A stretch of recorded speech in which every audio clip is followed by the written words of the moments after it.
Welcome to ఊరువాడ. Modi పాలనలో ఒక్క dam అయినా కట్టారా అని ప్రశ్నించారు కాంగ్రెస్ నేత జగ్గారెడ్డి. నెహ్రూ హయాంలో అనేక ప్రాజెక్టులు నిర్మించారని తెలిపారు. ఇందిరాగాంధీ ప్రధానిగా ఉన్నప్పుడు హైదరాబాద్ లో మంజీరా డ్యాం కట్టింది నిజం కాదా అన్నారు. ప్రాజెక్టులపై తాము చర్చకు సిద్ధమని ప్రకటించారు జగ్గారెడ్డి. డీజీపీ రవి గుప్తాను కలిశారు బీఆర్ఎస్ నేతలు. శ్రీధర్ రెడ్డిని హత్య చేసిన నిందితులను అరెస్ట్ చేసి పూర్తి స్థాయి దర్యాప్తు చేయాలని విజ్ఞప్తి చేశారు. హత్య జరిగి 4 రోజులైనా చర్యలు లేవన్నారు ఆర్ఎస్ ప్రవీణ్ కుమార్. న్యాయం జరగకపోతే రాష్ట్ర వ్యాప్త ఆందోళనలు చేస్తామన్నారు. తెలంగాణలో ఖమ్మం, నల్గొండ, వరంగల్ పట్టభద్రుల ఎమ్మెల్సీ ఉప ఎన్నిక పోలింగ్ ప్రశాంతంగా ముగిసింది. రాత్రి 8 గంటల వరకు 144 సెక్షన్ అమల్లో ఉంటుందని చెప్పారు. 52 మంది అభ్యర్థులతో విజేత ఎవరు అనేది జూన్ 5న తేలుతుంది. పట్టభద్రుల స్థానంలో కాంగ్రెస్, బీఆర్ఎస్, బీజేపీల మధ్య ప్రధానంగా పోటీ నెలకొంది. బీజేపీ తరఫున గుజ్జల ప్రేమేందర్ రెడ్డి, బీఆర్ఎస్ తరఫున రాకేష్ రెడ్డి, కాంగ్రెస్ తరఫున నవీన్ పోటీ పడ్డారు. ఎమ్మెల్సీ ఉప ఎన్నిక పోలింగ్ నేపథ్యంలో మావోయిస్టు ప్రభావిత ప్రాంతాల్లో కట్టుదిట్టమైన భద్రత ఏర్పాటు చేశారు.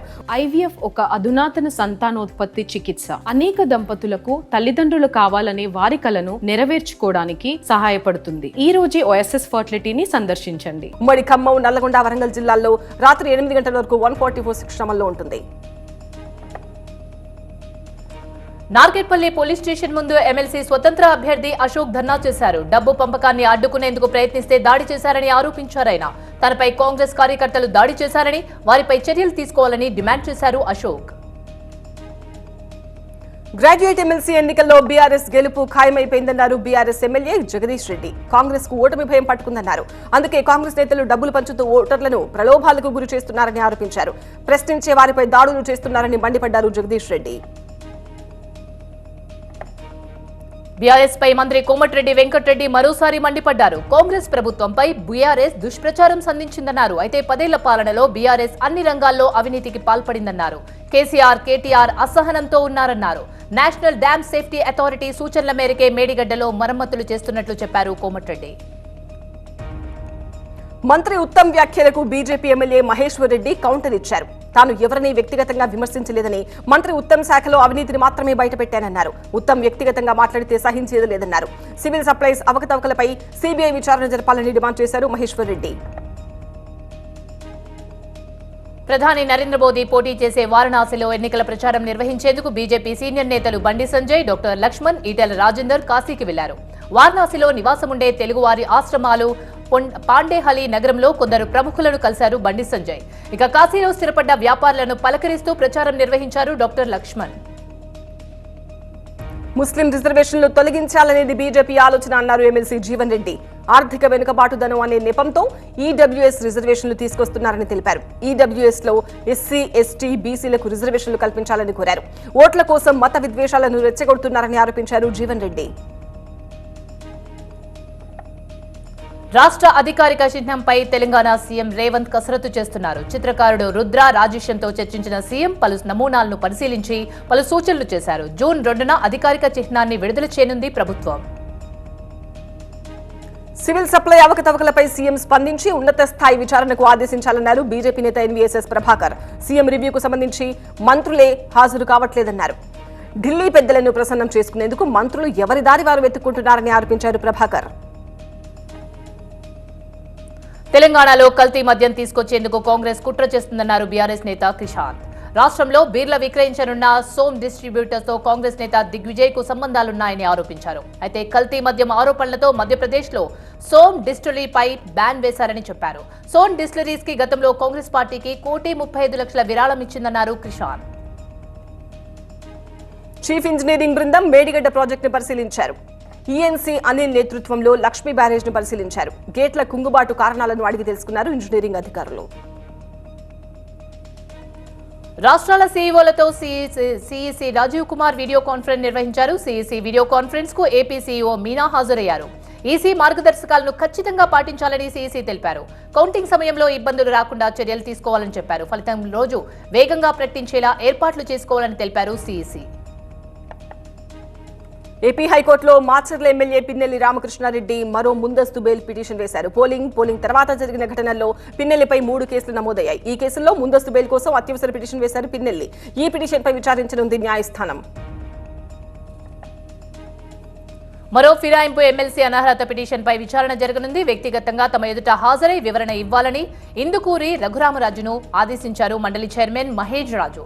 విచారణ అనంతరం ఆయన అనర్హతపై నిర్ణయం తీసుకునే అవకాశం ఉంది. పార్టీ ఫిరాయించిన రఘురాజుపై చర్యలు తీసుకోవాలన్నారు. ఫిర్యాదు చేసింది వైసీపీ. ఏపీలోని సమస్యాత్మక ప్రాంతాల్లో పోలీసుల పహారా కొనసాగుతోంది. అదనపు బలగాలను మోహరించారు. అన్ని జిల్లాల్లో ప్రత్యేక పోలీసు అధికారులకు బాధ్యతలు అప్పగించారు. కౌంటింగ్ సందర్భంగా ఎలాంటి గొడవలకు తావు లేకుండా చూడాలని స్పష్టమైన ఆదేశాలు జారీ అయ్యాయి. ఏపీ వ్యాప్తంగా పోలీసుల సోదాలు కొనసాగుతున్నాయి. పోలింగ్ నాటి అల్లర్లు రిపీట్ కాకుండా ముందు జాగ్రత్తలు తీసుకుంటున్నారు. చిత్తూరు జిల్లా కుప్పంలో సోదాలు చేసిన పోలీసులు ధృవపత్రాలు లేని వాహనాలను సీజ్ చేశారు. పలువురు అనుమానితుల్ని అదుపులోకి తీసుకుని విచారిస్తున్నారు. తాడిపత్రిలో అల్లర్లపై పోలీసులు చర్యలు చేపట్టారు. నియోజకవర్గ వ్యాప్తంగా ఇప్పటివరకు 159 మందిపై రౌడీ షీట్ ఓపెన్ చేశారు.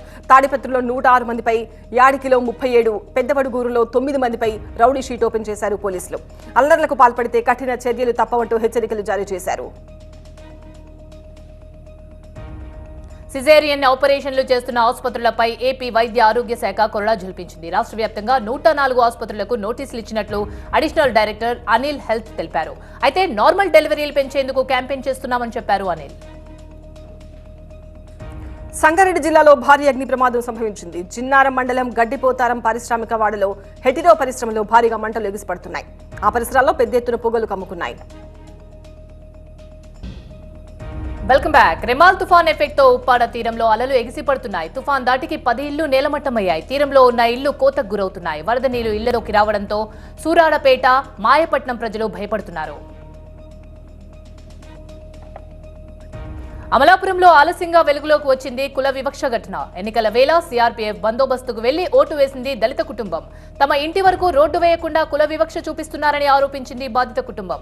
అధికారుల దృష్టికి తీసుకెళ్లినా న్యాయం జరగడం లేదని ఆవేదన చెందుతున్నారు. హైదరాబాద్లోని మియాపూర్ పోలీస్ స్టేషన్ పరిధిలో విషాద ఘటన జరిగింది.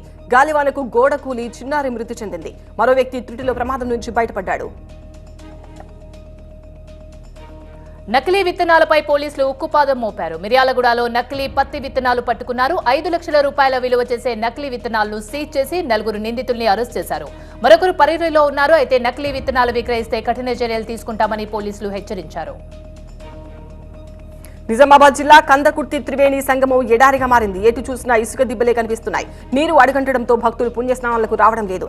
ఎస్ఆర్ఎస్పీలో నీటి మట్టం రోజురోజుకు పడిపోవడంతో రైతులు ఆందోళన వ్యక్తం చేస్తున్నారు. బెంగళూరు రేవ్ పార్టీ కేసులో పోలీసులు విచారణకు నటి హేమ డుమ్మా కొట్టారు. విచారణకు వచ్చేందుకు సమయం కావాలని కోరుతూ సీసీఎస్ కు లేఖ రాశారామె. ఆమె లేఖను పట్టించుకొని పోలీసులు మరోసారి నోటీసులు ఇచ్చేందుకు రెడీ అయ్యారు. ఎమ్మెల్సీ కవిత బెయిల్ పిటిషన్లపై ఢిల్లీ హైకోర్టులో వాదనలు వినిపించారు లాయర్ విక్రమ్ చౌదరి. కవిత అరెస్టులో దర్యాప్తు సంస్థలు చట్టాన్ని ఉల్లంఘించాయని ఆమె తరపున వాదించారు. రేపు కౌంటర్ వాదనలు వినిపిస్తామని చెప్పింది ఈడీ. దీంతో రేపు మధ్యాహ్నం 12 గంటలకు విచారణ వాయిదా పడింది. ఢిల్లీ లిక్కర్ స్కామ్ కేసులో బెయిల్ మీద బయట ఉన్న సీఎం కేజ్రీవాల్ కు సుప్రీంకోర్టులో ఊరట దక్కింది. అనారోగ్య కారణాలతో మధ్యంతర బెయిల్ పొడిగించాలన్న ఆయన వినతిని కోర్టు మన్నించింది. మరో వారం పాటు బెయిల్ పొడిగిస్తూ ఆదేశాలు జారీ చేసింది. ప్రధాని మోదీ ముస్లిం సమాజానికి వ్యతిరేకం కాదని చెప్పారు కేంద్ర మంత్రి రామ్దాస్ అథవాలే. రాజ్యాంగంలో లేనందున మత ప్రాతిపదికన రిజర్వేషన్లు ఉండకూడదని ఆయన అభిప్రాయపడ్డారన్నారు. కానీ ఇండియా కూటమి ముస్లింలకు రిజర్వేషన్లు కల్పించడం గురించి మాట్లాడడం రాజ్యాంగ విరుద్ధమన్నారు. కేవలం కొంతమంది వ్యక్తుల కోసమే ప్రధాని నరేంద్ర మోదీ 24 గంటలు పనిచేస్తున్నారని ఆరోపించారు రాహుల్ గాంధీ. ఆయన తన సుదీర్ఘ ప్రసంగాలతో ప్రజలను మభ్యపెడుతున్నారని విమర్శించారు. దేశంలోని యువతకు ప్రధాని ఎన్ని ఉద్యోగాలు ఇచ్చారో ప్రజలకు చెప్పాలన్నారు రాహుల్. రక్షణ ఒప్పందాల్లో కాంగ్రెస్ పార్టీ కమిషన్ తీసుకుందని, మాజీ సైనికులకు 1 ర్యాంక్ 1 పెన్షన్ ఇవ్వలేదని విమర్శించారు కేంద్ర మంత్రి అనురాగ్ ఠాకూర్. ఇప్పుడు దేశంలో అనవసర భయాలు, గందరగోళాన్ని సృష్టిస్తున్నారని కాంగ్రెస్ పై మండిపడ్డారు. పాకిస్తాన్ పొగడడంతో కాంగ్రెస్ అసలు రంగు బయటపడిందన్నారు అనురాగ్ ఠాకూర్. ముంబైలోని ఎన్సీపీ కార్యాలయంలో పార్టీ నేతలతో సమావేశం నిర్వహించారు మహారాష్ట్ర డిప్యూటీ సీఎం అజిత్ పవార్. భవిష్యత్ కార్యాచరణపై పార్టీ నాయకులకు దిశానిర్దేశం చేశారు.